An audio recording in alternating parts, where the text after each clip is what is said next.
분명히 말씀드리지만 문재인 정권은 균형, 공존 그리고 공동체적 관점에서 어떻게 학교 문화가 우리 교사와 학부모가 학생이 서로 서로 존중하고 배려하는 그런 문화를 만들어 갈까, 그런 균형적 관점에서 그 학교의 공동체를 만들어 가려고 나름대로 노력했다라는 점 분명히 말씀드립니다. 한편으로는 우리 조희연 교육감님 지난번에 학생인권조례 관련해서 말씀하실 때 예를 들면 학생인권조례라는 게 그 당시에 11년 전, 10몇 년 전에 두발 자유화라든지 그리고 또 체벌 금지 이런 부분이 이슈가 됐는데 그렇습니다. 지금 그런 부분들이 사라진 거 아닙니까? 그렇기 때문에 학생인권에 대한 부분은 그 당시 이슈였지만 지금은 교권에 대한 부분들이 더 큰 이슈이기 때문에 어떻게 하면 같이 좀 고민할 수 있을까? 그런 부분에서 공존이라는 부분에서 좀 그렇습니다. 같이 고민하겠다. 그리고 이 부분을 개정할 나름대로 좀 고민도 하겠다.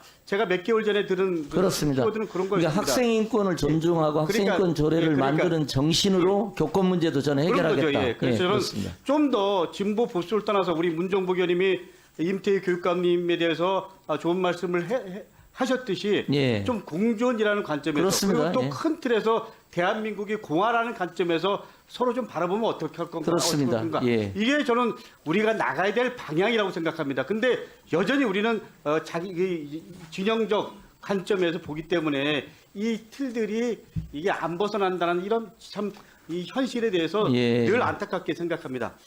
그런 부분에서 우리 이제 교육부에서 대입제도 개편 시안을 발표했잖아요.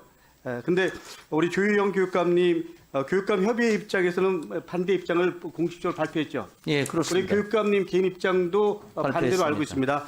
근데 임태희 교육감님은 입장이 약간 좀 다른 걸로 알고 있습니다. 임태희 교육감님 입장은 짧게 어떤 입장인가요?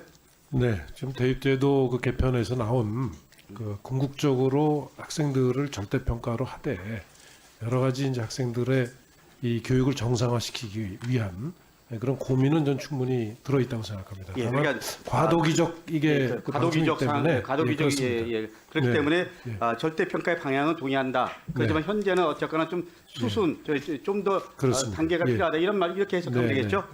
예. 근데 교육감님 저는 그 교육감님의 말씀에 동의를 하면서도 한편으로는 지금 시안이 사실상 과거로의 퇴행이라는 게 전문가들의 생각이 다들 입장이 똑같은 건 아니겠지만 근데 예를 들면 교육부 발표는 현재 1학년은 상대평가고요. 2학년은 성취평가 다시 말하면 절대평가인데 이번에 이제 개편된 시안은 1, 2, 3학년 다 상대평가입니다.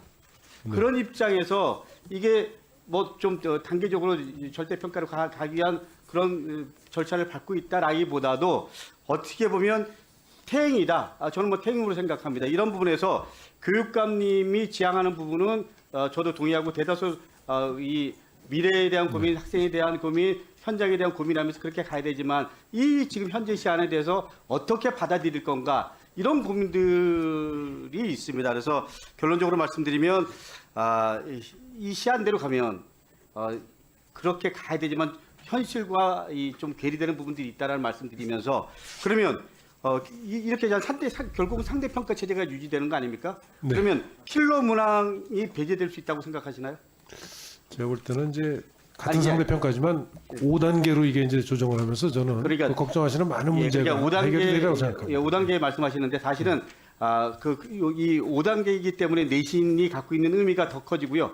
내신이 그 대입제도에서 갖고 있는 영향력이 훨씬 더 크기 때문에 이 부분에 대해서 사교육은 대체적으로 사교육 시장도 그렇지만 늘어날 수밖에 없다라는 게 솔직한 현장의 얘기고 그리고 솔직한 전문가들의 얘기입니다. 저는 그런 의미에서 아이들의 미래와 대한민국의 내일을 생각하면 좀 더 교육감 협의회가 이제 국가교육위원회로 넘어간 거잖아요. 그러면 국가교육위원회가 이런 집단 토론이라든지 이런 과정을 거치고 각 기관이나 단체 입장들을 물을 때 이런 부분에 대해서 큰 틀에서 절대평가로 가야 된다. 이 방향성은 동의하는 거 아닙니까?